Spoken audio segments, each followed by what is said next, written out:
It's the second quarter of season 8, everybody. Brace yourselves.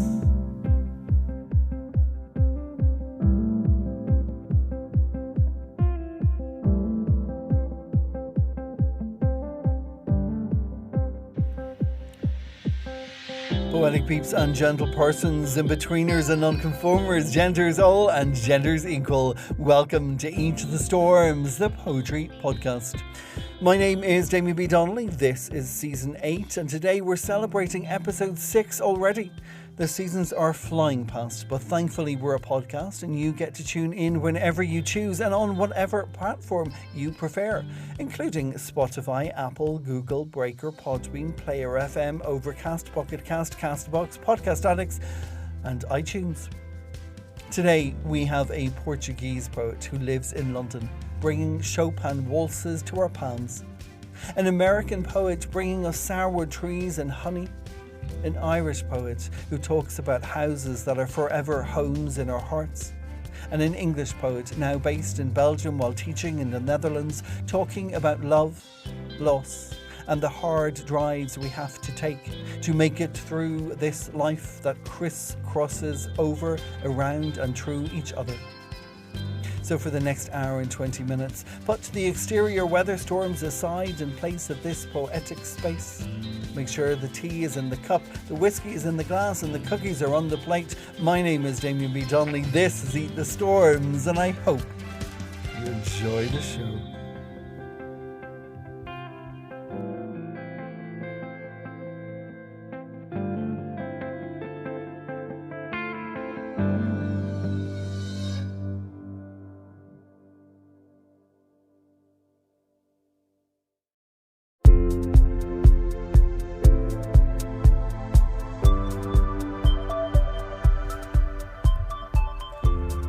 To start us off today, I'm delighted to welcome a returning guest to Eat the Storms and also a contributor to the Storms Journal and the guest who will join me again at the end of today's show for Behind the Storms, our new series of chats exploring the origins of our love of poetry and everything that happened after. This guest's debut pamphlet, Those People, was the winner of the Poetry Business Competition judged by Billy Collins, published by Smith Doorstep in 2015, followed by another pamphlet, The Days That Followed Paris, then Selfie with Water Lilies, and just last year, Carcanet Press published his debut full collection, Hard Drive, which you're going to hear him read from today. He grew up in Cambridge in England, has lived in Paris, Amsterdam, currently is living in Brussels and is a university teacher in Maastricht in the Netherlands. Here today to share poems from that debut full collection, Hard Drive, which feel like hymns of love laid down next to stages of grief. I am very honoured to welcome back to Eat the Storms, Paul Stephenson. Anglepoise. You'll be in the front room at your computer, surrounded by your family of Anglepoise lamps. The novel will be making steady progress. I'll be in the kitchen, with my laptop and radio, editing some poem or other, devoting an hour to the question of a comma, semicolon, full stop. Voices will drift up to me from where you are. My drama will drift down the hallway to you. There'll be hot radiators and rugs, curtains drawn. We'll both be home, absorbed in our projects, each working our way through the bottle of red. I'll be alive, you'll be alive. It'll be like old times.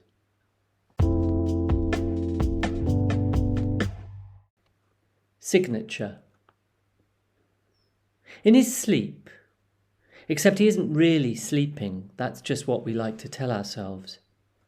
He looks as if he's grinning, as if he knows something new, has seen a sight to comfort him and offer reassurance, so he can close his eyes for good.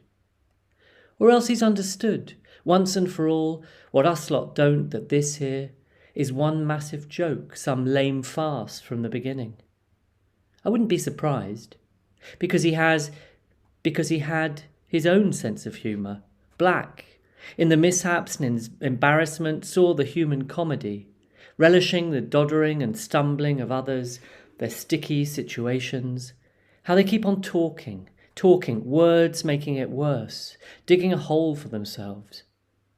I look at his mouth and he's not saying much, but keeping stumm, lips sealed, mums the word. And I'm positive, 100%, that he won't tell me what's tickling him. Not this time. I edge up, lean in and steep over.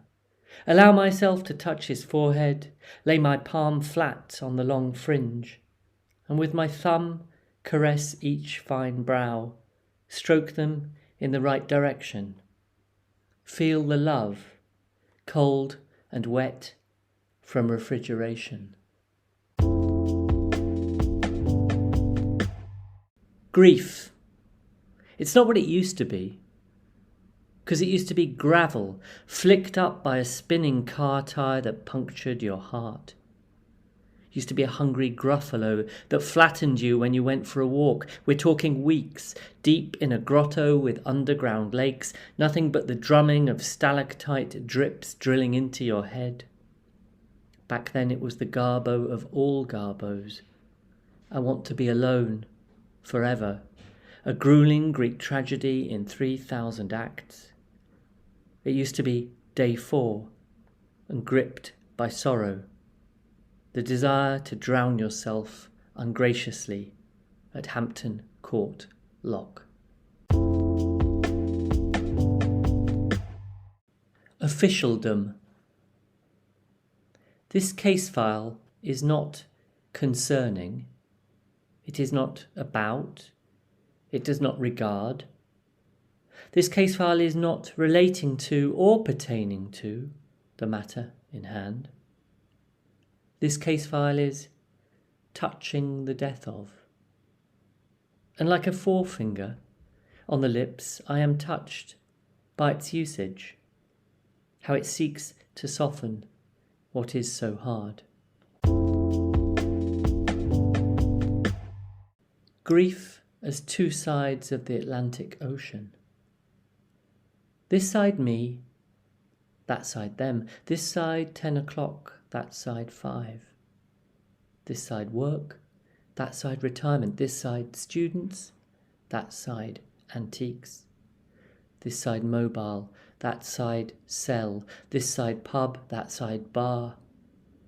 This side centigrade, that side Fahrenheit. This side window, that side aircon.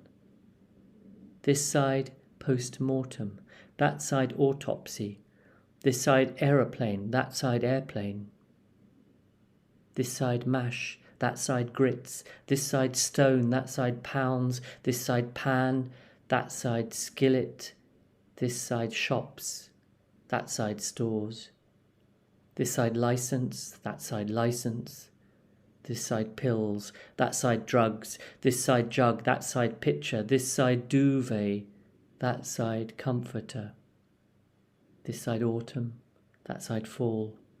This side harbours, that side harbours. This side getting on with it, that side too. This side telling everyone, that side no one.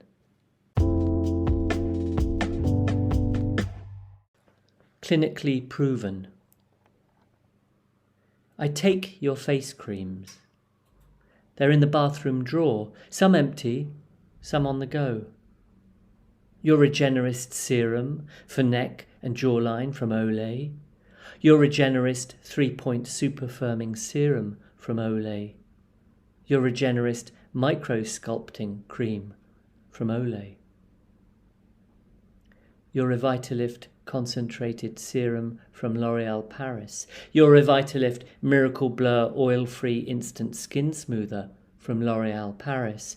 Your Revitalift double lifting day jour moisturizer from L'Oréal Paris. Your Revitalift triple power day and night cream from L'Oréal Paris. Your Revitalift broad spectrum SPF 20 sunscreen from L'Oréal Paris. Your Men Expert Vitalift lifting moisturizer with intense double action pro-tensium and pro-retinol 2-in-1 firming gel plus anti-wrinkle cream from L'Oréal Paris. You should see my face. It's so smooth. The éclat the glow.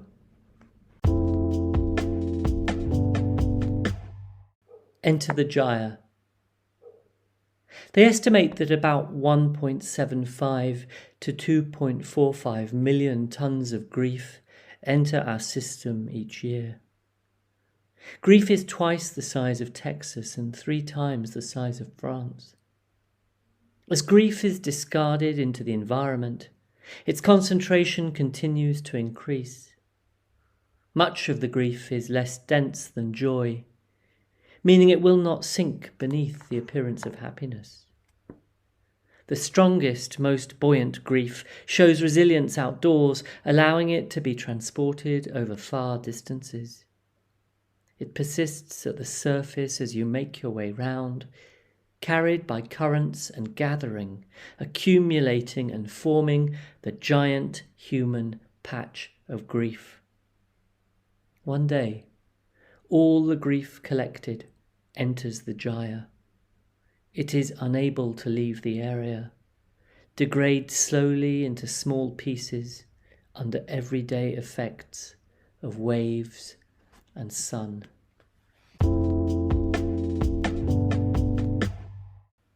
St. Pancras.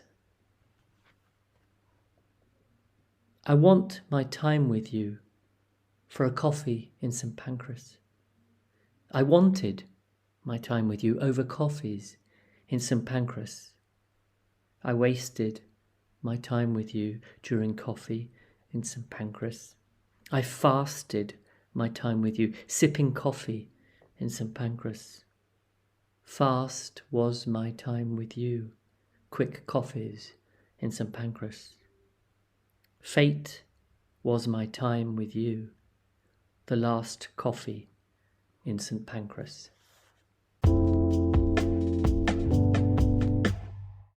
Writing to your mother. Whenever I sit down to write to your mother, there's the question of you. And whenever you come into my head, there's the decision to be made whether or not to mention your name. Whenever I go to mention your name, it's another reminder you've gone. And whenever your goneness seems violent and I recall your mother will be reading my words, I search for something more upbeat. Whenever I start searching for what's upbeat, I end up mining for a funny episode, an anecdote, falling back on your silliness, and see your mother's eyes passing over my words, her mouth turning up at the edges. Whenever your mother's mouth turns up at the edges, she's using the many muscles it takes to smile, and in the process, that small smile may fool her into thinking she is living a moment of happiness. Wedding in Limousin. I'm writing this in the swimming pool. In a swimming pool in which I am the only swimmer. I've stopped swimming to write this poem, here alone, just arrived, my first swim. 3 trains and a taxi, 38 degrees, a June heat wave. Standing here, cooling off, the robot cleaning underwater, almost company. A pen is letting out its ink. A notebook covered in wet patches from my wet arm, right hand. Blotched words. Sun hot on my back, the blanks of paper wrinkling into waves. France. Sound of a tractor and a moment ago, church bells. A breeze, honeysuckle. All this way. I've come to represent you, but I'm also here for me. Hey, a swallow just skimmed the pool, was off again, 6th in a row. A swallow for each year you've been gone. It's time to swim.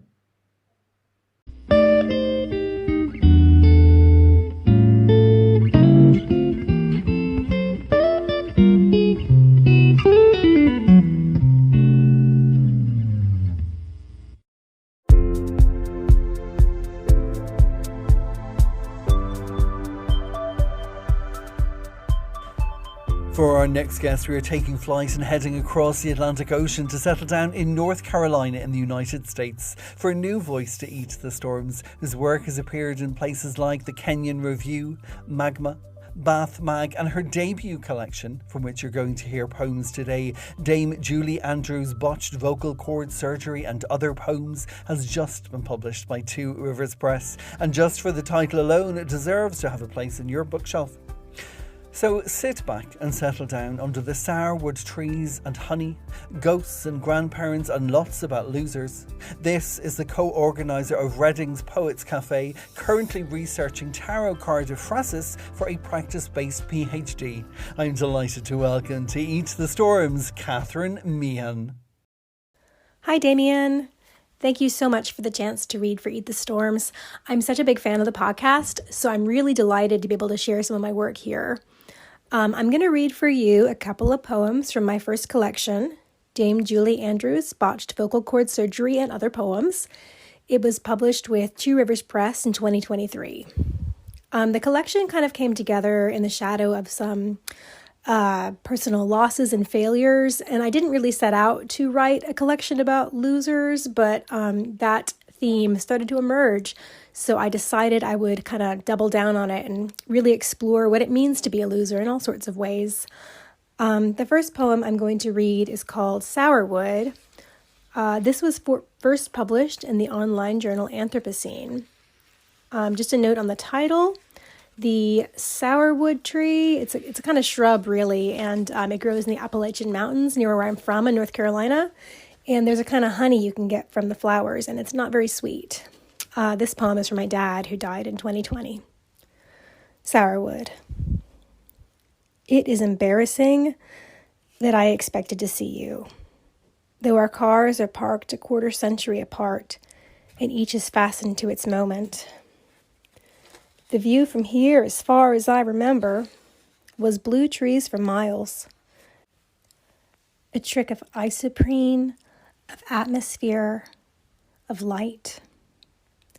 Memory is story. Story is a choice. You were never one to make an effort. I don't know why I thought I could not cross paths exactly, but close some distances. Nope. Instead of you, I meet only what I had forgotten. How mica sheds its glitter down the paths. How it fractures. Tiny bits spangle the riverbed. The streams, the falls, I had forgotten these. Feral water, slow motion melt of gneiss. I want to tell you that I never lied, and I have realized this was not a kindness. I may have some learnings yet. The honey bee is at the sourwood, beside the white bells of its bloom, dancing to no music. The next poem I'm going to read is one of my favorites from the collection. This one was first published in Crannog magazine, and it is it's based on a ghost story from my hometown. It's a version of the ghostly hitchhiker tale, where you pick up a girl on a prom night and try to give her a ride home, and when you get to the house, you turn around and there's no one in the car. It's very creepy. So this poem is called Pastoral Care. You were the prom dress with no body in it, thumbing the air at the county line near the banks of the wide red river. No field was looking out for you, no shepherds stepped from the labyrinth of the corn, not the monstrous American robin, its freakish stride upon the leaf mold, nor the cows. On the nights their calves are taken, they think only of themselves. No home for you, roads only.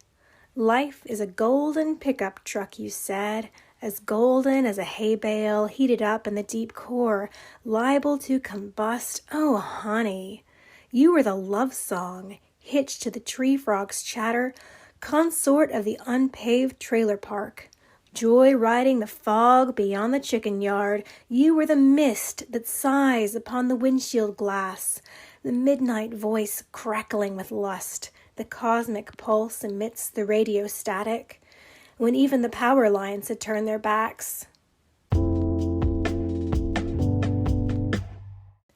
The next poem I'm going to read kind of belongs to the genre of poems about dead grandparents you've never met. And in my case, that's my paternal grandmother. And she is actually from the UK. She's from near Birmingham. And I live in the UK now in Reading. And the last place she lived before she moved to the US was Swansea. And through some weird trick of fate, I keep ending up in Swansea. So I was trying to write about her, and I couldn't really figure out how to do it because, yeah, I never met her. There was just a void.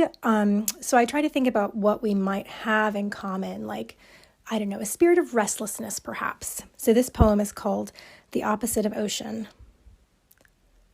The many blues the landscape owns, I want them all. I want cold melon soda.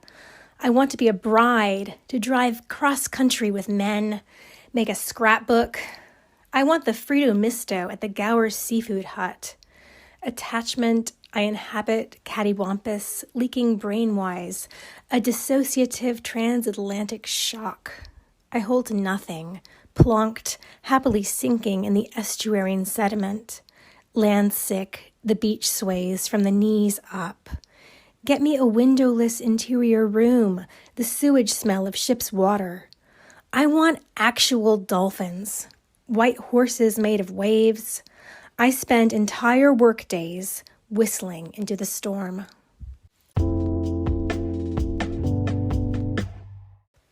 While I was working on the collection, I couldn't really spare the thought that loserishness necessarily entailed self-pity or somberness, or that I had to be serious about it. I started to feel like there must be moments to rejoice in being a loser, and I started to kind of chase those moments and write poems about them. So this is the final poem in the collection, and it is called The Pleasure Club. Stumbling towards the daytime party, the summer humid and loud in the pine wood, the quarry lake filled in with the reflection of trees, here is a cold beer bottle. Press it against your sunburned face. You have agreed to the spiritual practice of brunch. You have agreed to encase your thighs in cut-off denim. You have taken erotic literature into your heart. You have taken a flat-pack pleasure dome into the insensitive world. This is your lodestar. Visit every nude spa. Eat French fries with no underpants. Take a stand for games. You will climb mountains to the bar at the summit. If there is no bar, you will find a better mountain. You will poodle on your bike. You will leap and long. You will gallop like a feral dog. You will hold your lover's face between your hands like a giant hot dog. But first, here is the trail leading back to the party. You will trip over your feet until you reach a potluck dinner in a cottage with friends. The lamps are off except a year-round string of Christmas lights. There will be a balm in this house, the pursuit of survival. The world still exists for another day and another. Please believe, for once, you can be loved. The screen door's constant clap announces welcome. Thank you for listening.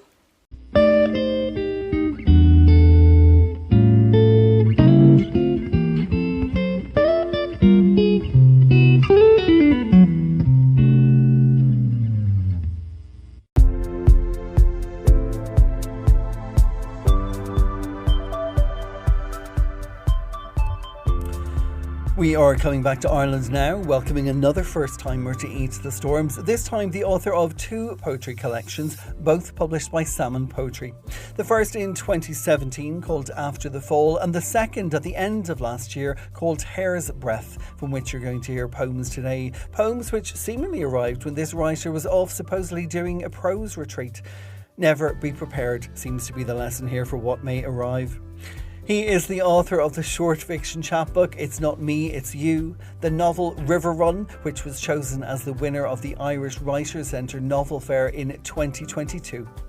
His poetry has appeared in places like Skylight 47, the Irish Times, Poetry Ireland Review, Abridged, and it's appeared on the Poetry Programme on RTE Radio 1 and the Poetry Jukebox installations in Limerick and Derry in 2023 as part of the Poetry as Commemoration. A member of the Hibernian Writers Group, I'm so delighted to hand you over to Brian Kirk. Hi, my name is Brian Kirk, and I'm delighted to be taking part in Eat the Storms podcast today. Thanks very much to Damien Donnelly.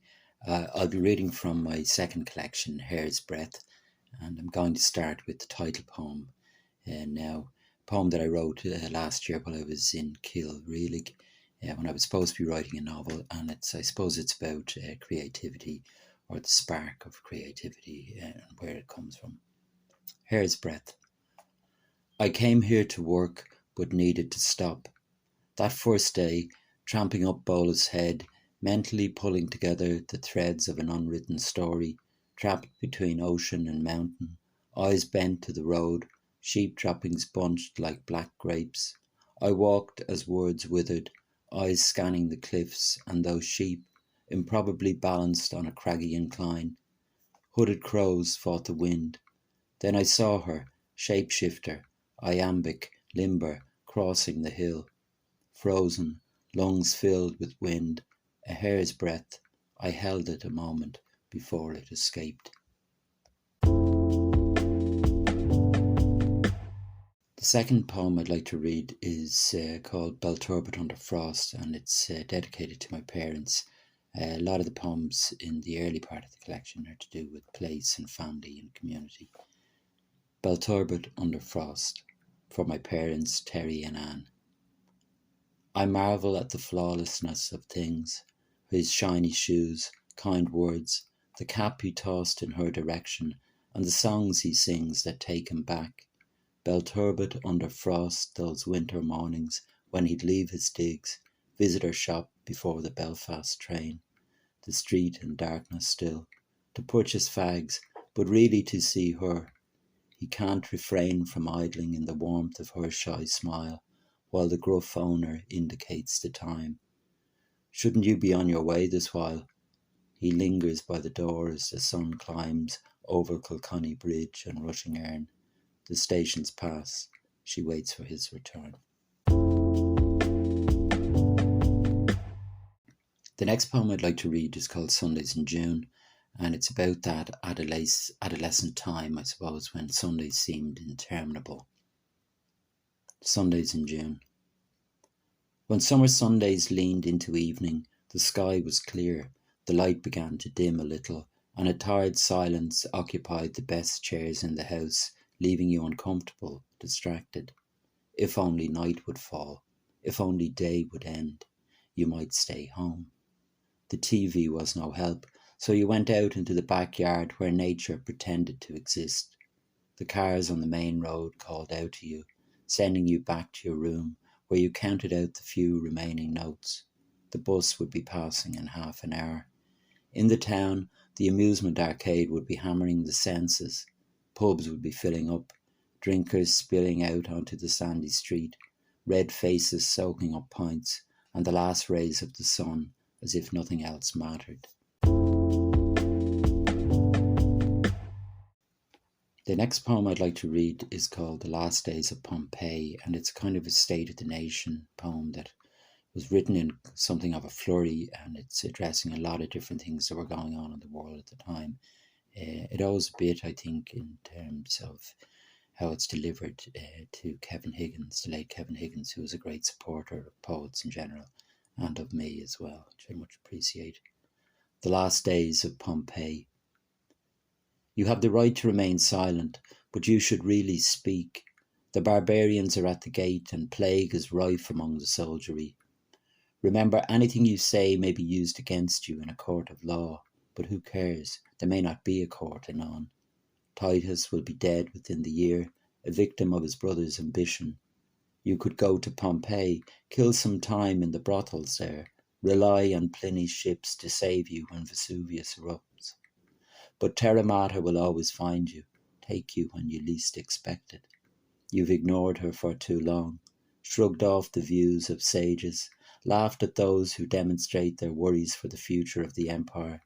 You have, of course, the right to have an attorney present before and during questioning, and, if you can't afford that, to have one appointed without cost to you to represent you before and during questioning.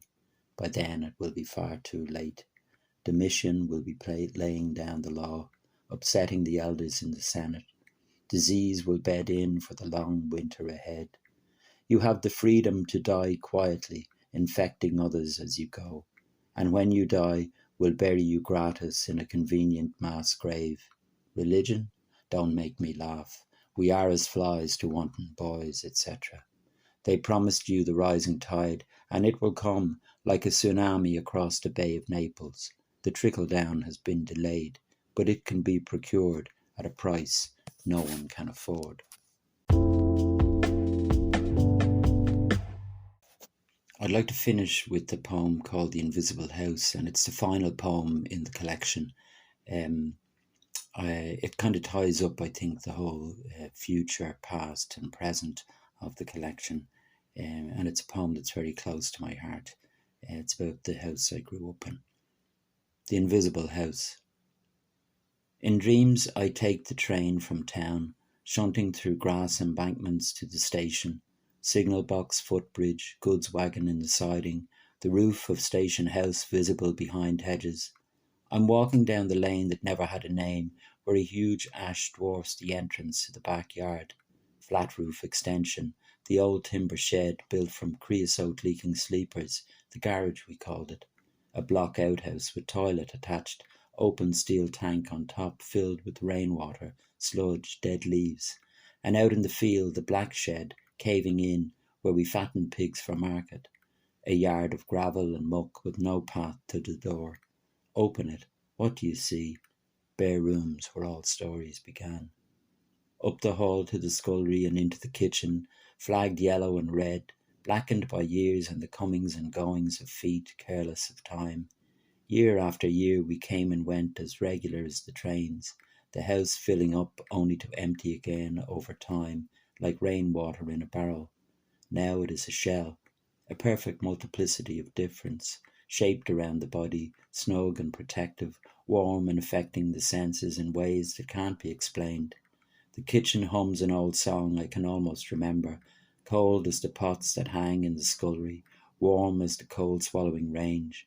My voice strains to meet it, but can't reach the pitch of bubble and hiss, shallow dripping of rainwater, accumulating years of rust on the tongue. I'm standing at the top of the road, looking down on the car park, the ghosts of fields, lanes and sheds, the invisible house towering over the rows of shining insipid cars. All day they wait, suspended, for something to happen, but nothing will. I walk around the lot, I don't care who's watching, and try the back door. It opens, as I knew it would, and I'm inside and everyone is here again. There's no more waiting now. There will be time for all of us to find the things we lost along the way, to learn the words of songs we longed to sing but never had the heart.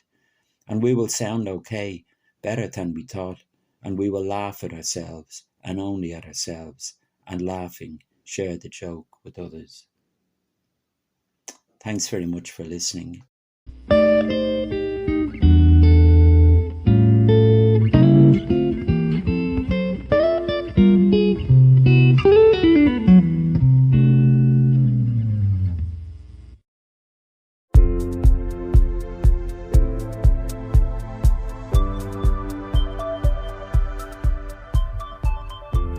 My next guest recently read in an Instagram event hosted by 14 Poems, who published his debut pamphlet, Two Dying Lovers Holding a Cat. And I immediately sent him a message saying, please come and be a guest on the podcast. And I'm delighted to say that he's here with us today and reading poems from that debut pamphlet, which so far I've now read 3 times and I intend to go back in for more. He is a queer poet and his work has been featured in places like Queerlings, Stone of Madness, Sage Cigarettes, and is upcoming in the anthology He, She, They, Us from Macmillan, coming later this year. With a PhD from Goldsmiths and currently living in London with the ghost of a dead cat, I'm very excited to welcome to Each to the Storms, Luís Costa. Hello, it is such an honor to be here today at Eat the Storms podcast, a true pleasure. I would like to say a huge thank you to Damien for inviting me, and also many thanks to all the listeners out there today. I will begin by reading a few poems from my debut pamphlet. It's called Two Dying Lovers Holding a Cat, and it was published by 14 Poems in November 2023. So here is the first poem. It's called Of Course He Smells Like Lemons. His face licked by the pink of neon lights, green marble eyes watching our warming beers in the dark. Under this table, shielded from the bright stars, his leg hair dances to Chopin waltzes in my palm. And I want to drink him so slowly, hard jawlines that softly simmer in the tender night. 400 days since I imagined air around his bed to melt in the sheets of meringue wrapping his thighs. Our day will come, he tells me. I did not kiss him for the last time just yet.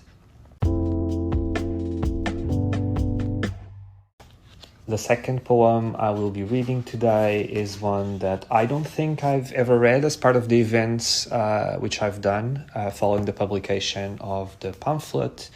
It's called Ornithomancy, which is the art of divination via the flights of birds. It was very common in ancient Rome.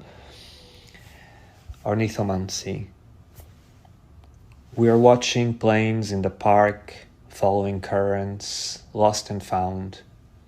Helens of Troy rescued before ants climb over our backs. Heat gathers. Men wipe forehead sweat with their boyfriend's t-shirts. Not you. I am a haunting, imagining the quiet trails towards your chest. I have borrowed this. Cloud jigsaws and the glistening dust. Machines ascend and descend to deliver promised embraces as birds honor floating flares and burnt bites. Our lungs emerge, these emerald blades tame the hammerheads circling down, trickling as thick as sap inside the birch. Water which flows into the glass, a tongue in the lips, dreams that hold entire skies. Away from the daisies my legs crushed, you will pretend we can contain the blue as our summer mouths swallow the flights. This book was written between London and Krakow in Poland, and it is a constellation of poems about love and about heartbreak, but also about endings and beginnings, meetings and departures. This poem I will read next is called Lipiec, or July, Lipiec being the Polish word for the month of July. I long to be a cherry in the lips of my lover, sinking deep in his blood, flowing into the ocean under the skin to crash my waves, exhaling onto the rocks where intrepid flowers grow. I also beg for the end of his sword to become desert wind blazing skies as summer turns forests into fire, embers, ash. I too long to be bitten as almonds from my homeland, or to drip down his chin like dark figs. Above all, I want to be made of Californian grapes, ripening in the ginger warmth of his never-ending sun. A lot of the poems in the book occur in dyads, so they are paired, and it is the case for this one. They often reflect endings and beginnings, but not necessarily in a linear way sometimes. Lipiec, or July, has its counterpart, which is listopad, or November. Listopad being obviously the Polish word for the month of November. This is listopad, November. I am now a photograph, yellow as your corduroy disappearing down the road into the gust. For too long we feasted on birds, swarmed by tides of weary lies that decorate the airport stairs. Your sleepy eyes were an estuary where my light was reflected to the city. I translated its colors, composed our lullabies. Between the mountains we became, sand turned to glass at last. How tall do cypresses grow here in the graveyard of our love? The last poem I will read today for you is a poem called Antigrade, and it's right in the beginning of the book, which also has a paired poem called Retrograde, but you should get the book to find out. I will be reading Antigrade now. Sundown leaks into the apartment. A passion fruit hue shrouds him slowly. He dreams of violins and gardenias. When I'm sad, I dream of plane crashes.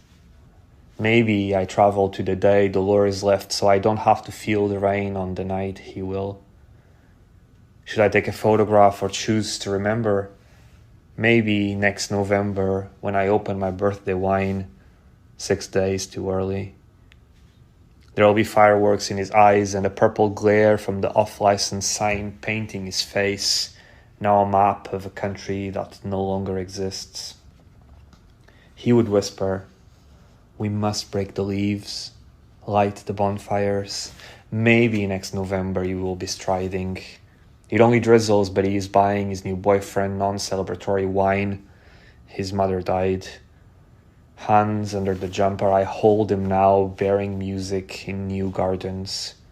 It would be easier if we could let this twilight burn, but there is a cat we will not adopt and that we never called Manhattan. Surely we are still young, and it's the night that's getting old."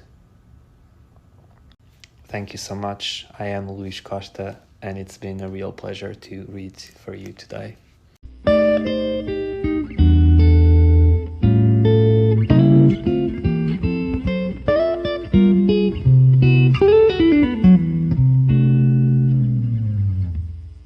And now that we've heard from all four of my guests on the podcast today, it's time to go back to the beginnings and get behind the storms with Paul Stephenson.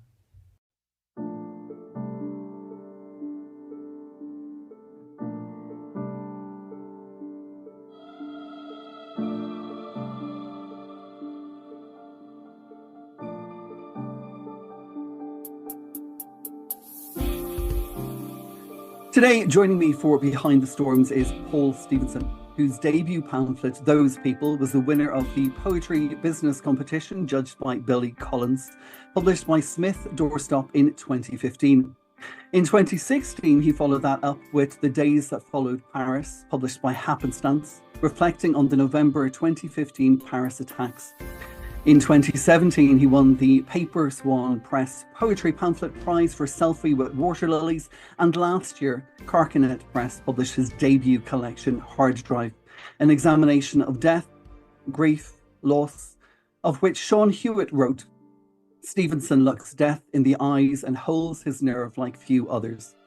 Born in Cambridge, England, he studied modern languages, linguistics, and European studies, has lived in Paris, Amsterdam, and Brussels, and even before his first pamphlet win, he had already taken second prize in the Troubadour International Poetry Prize and had been one of the Aalborg 8 poets. Later on, he went on to become one of the Poetry in Aalborg curators and is a university teacher in Maastricht in the Netherlands. Paul, thank you so much for joining us today. Damien, thank you so much for inviting me. It's fantastic to be here. It's an absolute pleasure. And you're joining us from Brussels, yes? I am. I'm working from home today. Yeah, I'm in Brussels. Rainy, cold, pretty grim out there. So exactly like Dublin. We're sharing the weather today. So Paul, the Behind the Storms chats, they're all about beginnings. What attracted you to poetry in the first place? I know you have an MA in creative writing from Manchester Writing School, and you also took part in the Gerwood Avron mentoring scheme in 2013. But why poetry in the first place? Was there a moment that you remember first being captured by it? I've always been into language play, and I was interested in linguistics. I studied French and German and Spanish, but never really did English literature. And I suppose my real passion was painting and art history for a long time. And then I think it was in my early 30s, I was working in France in an office in a sort of civil service style environment. And everybody was popping out for cigarette breaks. And I thought, gosh, this adds up to about an hour a day. How come they're allowed to go out for these extended breaks and I'm not a smoker and I can't? So I would just put a notepad under my arm, take a pen and go to the cafe across the road and just Yeah, just started scribbling, really. I had no poetry education. I just started writing short stories or little vignettes, nothing very good. And then went to Borders or went to Galloway and Porter in Cambridge and bought a few kind of old Faber titles, tried to sort of orient myself, bought a couple of magazines. But basically, poetry found me. I can't quite believe I could be living my life without poetry now. It seems impossible. You might be the first person who's actually admitted that being a non-smoker is what started the poetry. That's Probably, incredible. Was it easy then, even though you have a background in linguistics, was it easy to get into poetry, to find your way into poetry without having actually studied it? Did you feel a sort of a bit more of a freedom? It was a bit of a revelation, really, to sort of discover contemporary poetry and realize it's actually something quite different to what I thought, very accessible. And I suppose it suited me, these kind of bite-sized pieces of text. It's almost like sculpture on the page, isn't it?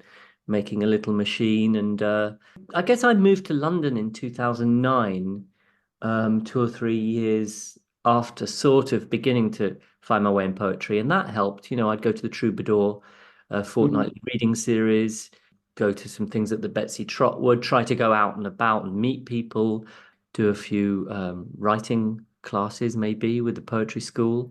I knew no one at the beginning, and it's just incredible how through poetry I just have this incredible group of friends now.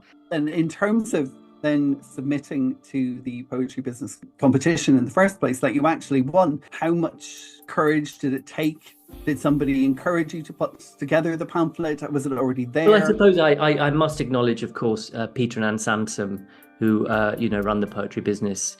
I went to one of Peter's workshops, I think, when he ran one in Cambridge, and I ended up doing what was obviously a very important week. They had a week at Lumbank, the Arvin property, and did a writing week. And I think that was very important for me in terms of, them encouraging me to keep writing, to sort of slow down a little bit, but to keep writing, introducing me to poets they publish in the North, poets like Tony Hoagland. That was very important. Michael Lasky, of course, used to run Smith's Knoll. I used to send out to Smith's Knoll, and I think I did a couple of writing weekends with him. So there were some important people early on. And of course, Anne-Marie Fife, who ran the Troubadour, was very, very encouraging. And had you always, you mentioned earlier that you were also writing short stories, because so much of your poems, they are these little vignettes. There are these amazing, minute observations of moments, of people on the periphery, of not necessarily close to you, but just these moments that you've captured. Has that always been something? Have you always been very aware of what's going on the borders around you? Yeah, I think probably because I write often on trains or in cafes, or certainly in an urban environment where I'm very stimulated by, what I see in signage or what I overhear through announcements or through conversations at the next table. And dialogue, which there's quite a bit of dialogue in some of my poems. When those people on the first pamphlet, when it actually came out, when you held it in your hands, was that the first time you considered you were a poet? Was that when the name or the title sort of latched on, or had you already felt like you could claim that space of being a poet, that sense of entitlement? That's a good question. I did the Jerwood Arvin mentoring scheme and the Albra 8, both around the same time, 2013. And I was absolutely thrilled to be selected by Patience Agbabi to work with her as one of 3 poets. One of the others was Neil Campbell. And during that week, we were encouraged to take ourselves seriously and call ourselves poets. And one of the things they did was, trying to encourage us all to create our own website or start our own blog. And that act, you've done it yourself, of actually putting yourself out there and calling yourself a poet and putting yourself into the public space that was quite a leap forward, and not something that was necessarily easy. I think today we're more au fait with everyone has a website and a blog and Twitter feed and Instagram. But back then it was really quite something, I think, to call yourself a poet, especially when I didn't have a publication. I had lots of poems in magazines, but no pamphlet as yet. And as you say, those people came out in 2016. To be chosen by Billy Collins and then to go to the launch reading up in Grasmere, for Peter to open the boot of the car and, open this box, all of these bright green pamphlets. It was really quite something. a very memorable moment. Listen, we jump forward because I do want to talk about Hard Drive. So your most recent collection, your debut collection, which I said was published last year by Kirk. It's not the first time that you've written about grief, about loss, but perhaps it's the first time where it becomes such a central character. With Selfie with Water Lilies, you confront the loss of your father, and certainly The Days That Followed Paris examines the loss perhaps shared on a more global scale.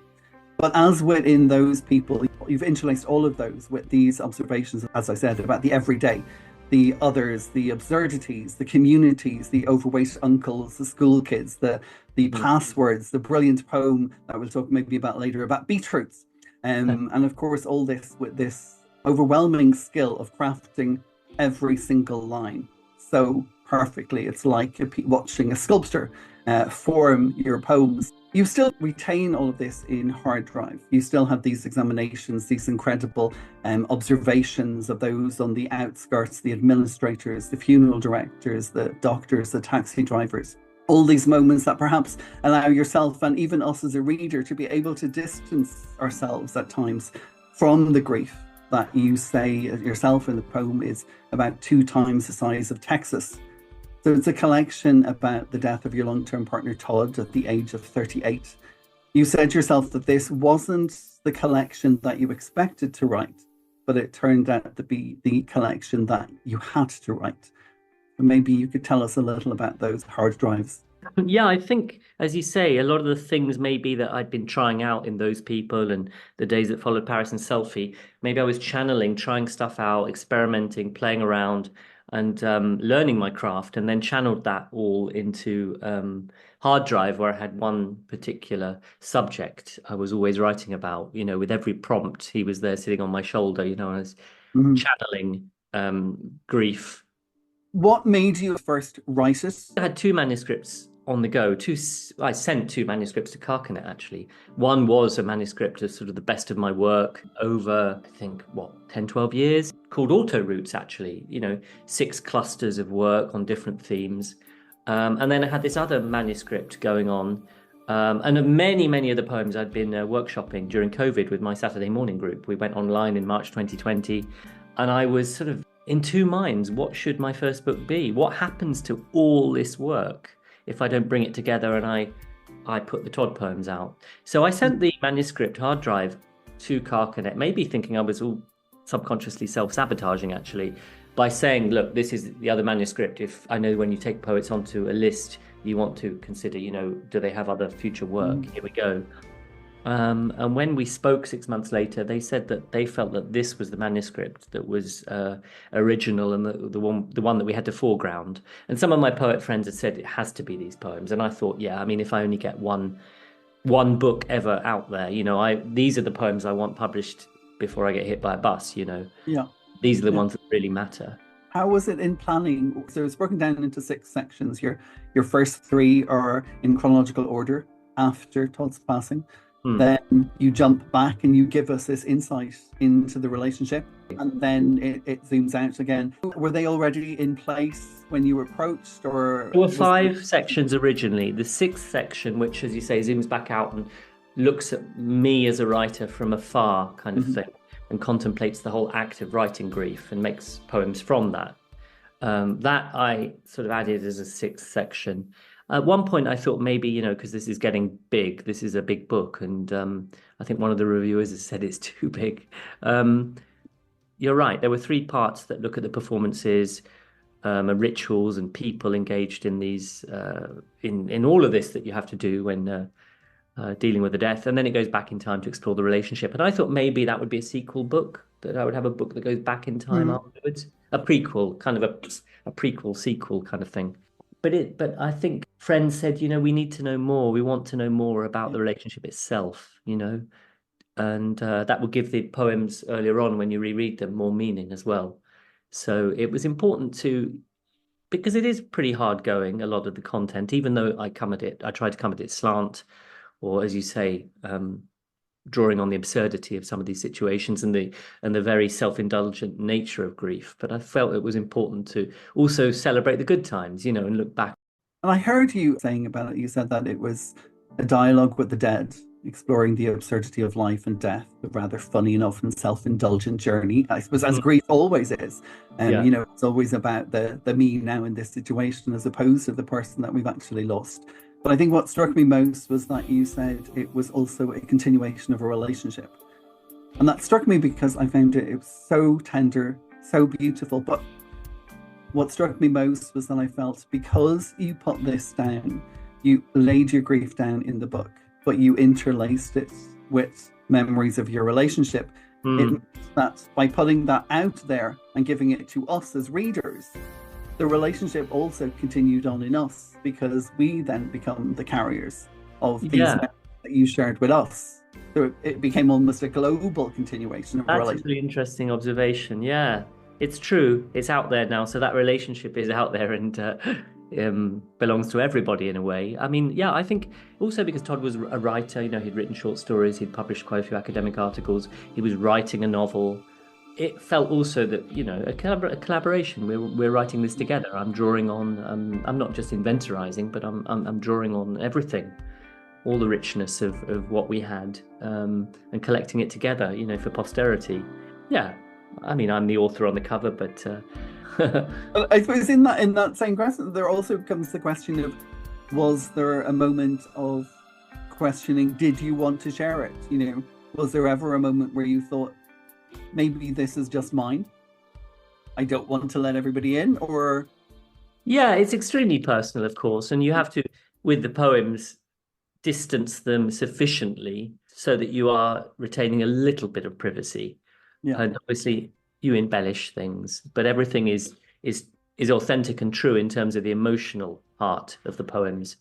I mean, I think the poem at the end, maybe Your Brain, that was a poem I was nervous about because I thought, am I taking too much of a risk? Is this too personal, what I'm doing here? Obviously, I had questions about, you know, legitimacy of what you're doing. Are you using somebody who's deceased? Very much aware that, you know, parents and friends would read this book. You don't want to upset anybody. But at the same time, as an artist, as a writer, you've got to take certain risks because, you know, do we need a book on death and loss and grief? So if you're going to do it, you've got to try something new out. But it is one of those things that we all, you know, it's a universally shared experience. And because I think in part of one, the extraordinary amount of humor that you've been able to put into it, these observations, again, of the absurdities, I think that's a great word for it, of these people who are all around you, like, you know, taxi drivers, movers, you know, phoning up, trying to cancel things, you know, trying to all the things that are so frustrating and those silly things that you have to do.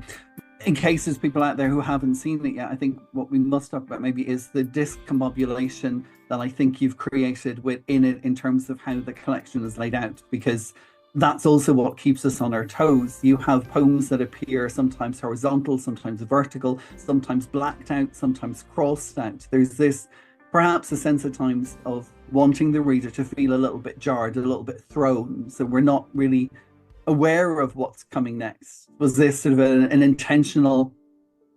Oh, definitely, both visually, you know, the form and shape of the poems on the page, one after the other. I wanted to make sure I kept mixing it up, but also the emotional, the emotional kind of resonance of each poem. I didn't want the reader to be conditioned and to have, you know, 6 sections all of sad poems. I wanted to, you know, chop it up, keep things surprising, ensure that the reader has to keep negotiating their own emotional response to the poem. Is this, you know, and be taken by surprise because, oh my God, this one's funny or this one's sorrowful. That was really important. And when it came to the proof stage, of course, I spent a huge amount of time ensuring that the poems were neat, that they looked exactly as I wanted them.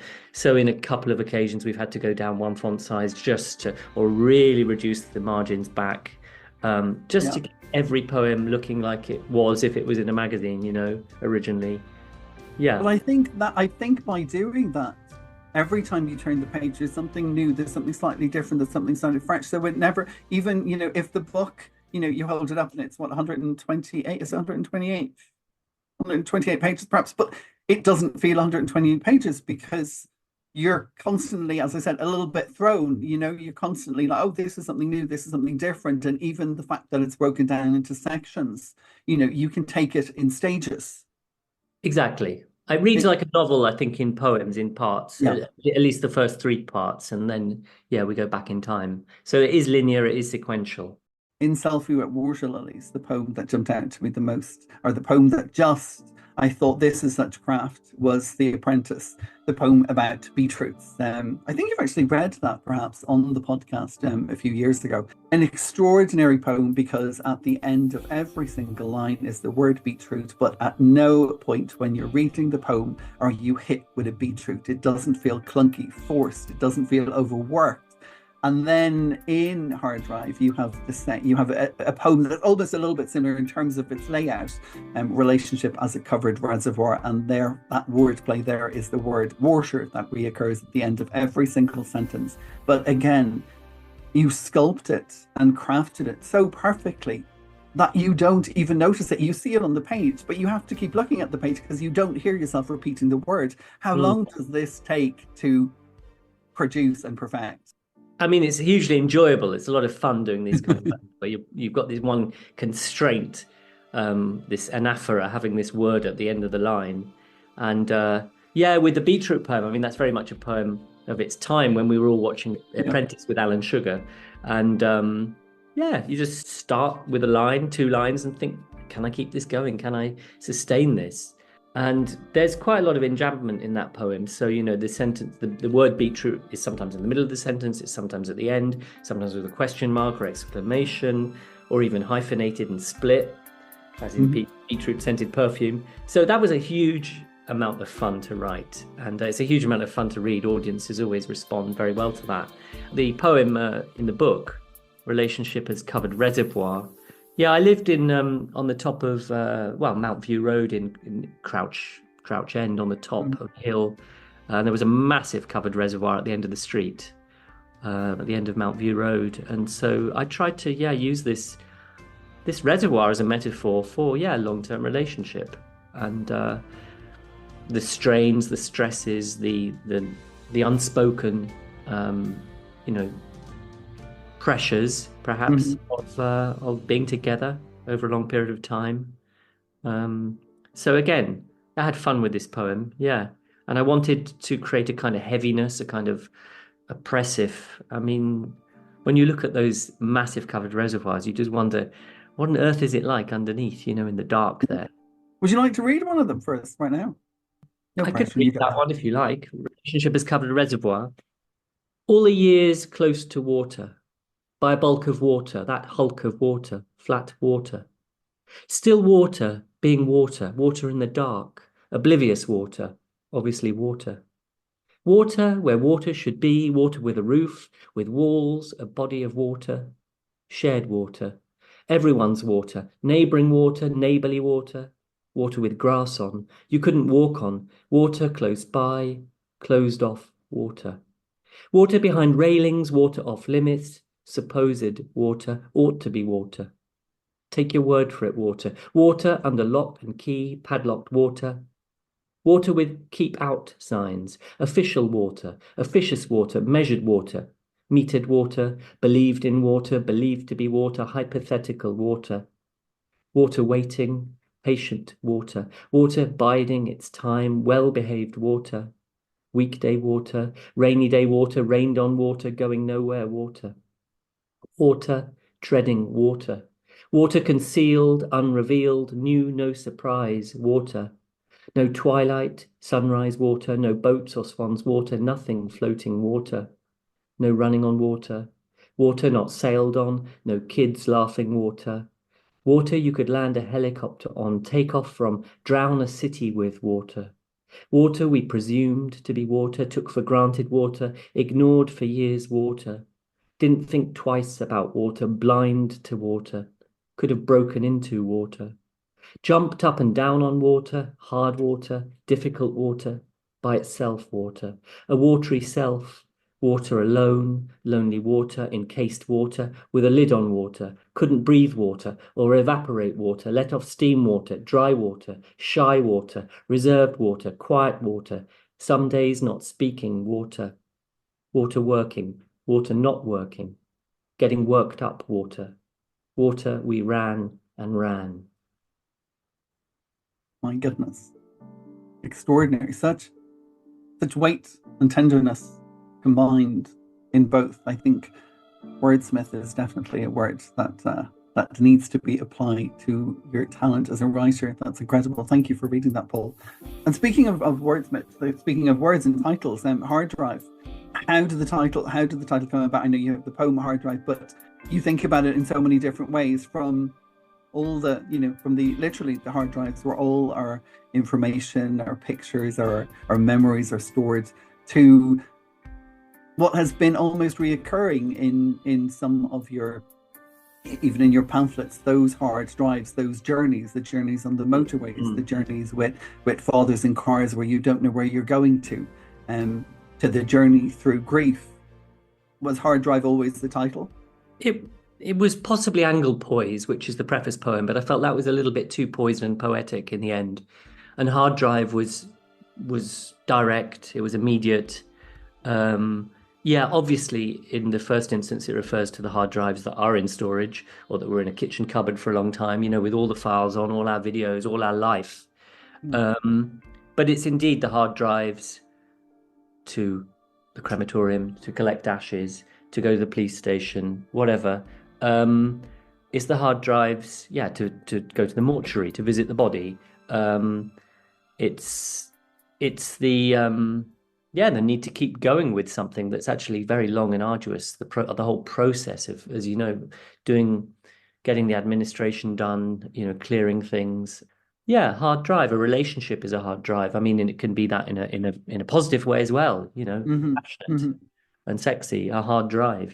But I felt it opened itself up to many different explorations and interpretations. And was the collection then itself, was there a sense of laying to rest with the collection itself? Certainly. I mean, it's that just that feeling of catharsis, of bringing it all together, of collecting it all. I mean, of course, there were many poems that didn't go into the book in the end, and you do wonder about your orphan poems. What will happen to them? Do they deserve to see the light of day? But you have to make certain creative choices, and the book was getting long.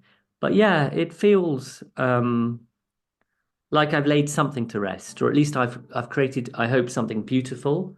Yeah. And made something beautiful out of pain and misery and sorrow that will live on, and hopefully will give other writers permission to explore grief and loss through some of the ways I have, which was very much dealing with the day-to-day experience, actually celebrating the people I met along the way who as I talk about, it's a kind of soap opera of bereavement. I didn't realize I was writing about all these individuals until I saw all the poems together.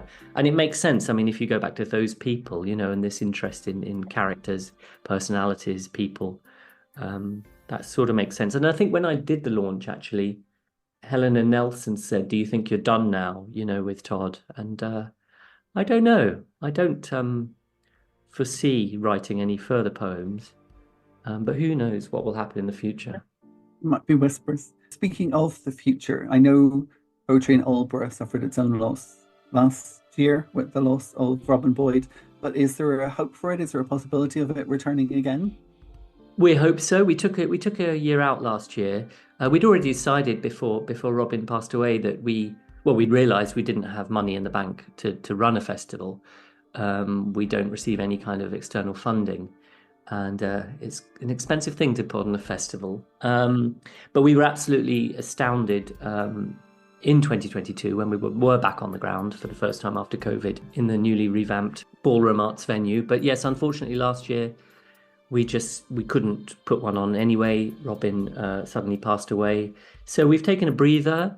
But there is new blood. There are new poets who have moved up to Suffolk. We are now having team meetings, and we're hopefully going to be putting on a festival this November, 8th to 10th. It's always a kind of party weekend by the sea. So we've reserved our venue, and hopefully there will be poetry back on the ground in Aldborough by the sea, close to the beach. And hopefully then later on this year, we'll also hear more from you, perhaps reading around the country, reading England or Ireland, perhaps from Hard Drive. That would be lovely. That would be amazing. I need to organise myself. I did a few readings in the summer and autumn in London and Belfast. But I really should set up some readings for this spring and summer. Excellent. Any festivals out there listening in, just give Paul a little DM. Well, listen, Paul, thank you so much. It's been an absolute pleasure to have this conversation with you. I wish you so much luck in the future and look forward to seeing you, hopefully in person someday soon. Thanks. Thanks so much for allowing me to talk on and around the book and the poems. It's been a real pleasure.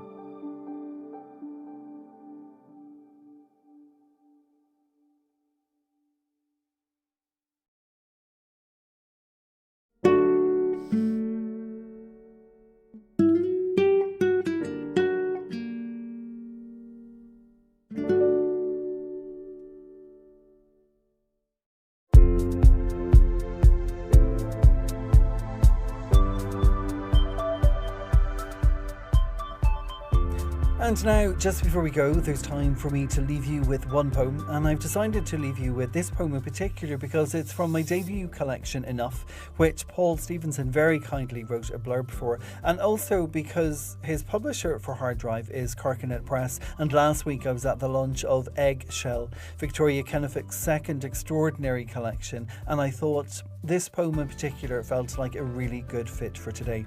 This is called Some People That We Used to Be. We sit now and sip cocktails. The waiter pulls out your chair and hands me the menu after calling you, madame. I strain now to hear your voice.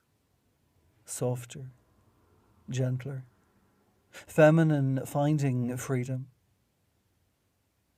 I catch you checking your lipstick in the mirror, pulling a curl back into place above those blushed cheekbones, still a little swollen.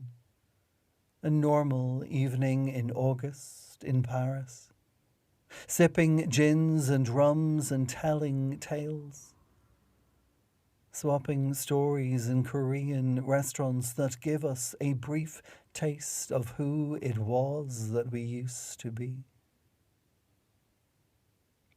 We sit over cocktails, the man and the madame, looking like a couple in the reflection of the tainted mirror. And I wonder if anyone can tell, as you smooth out your skirt, that you used to be my boyfriend.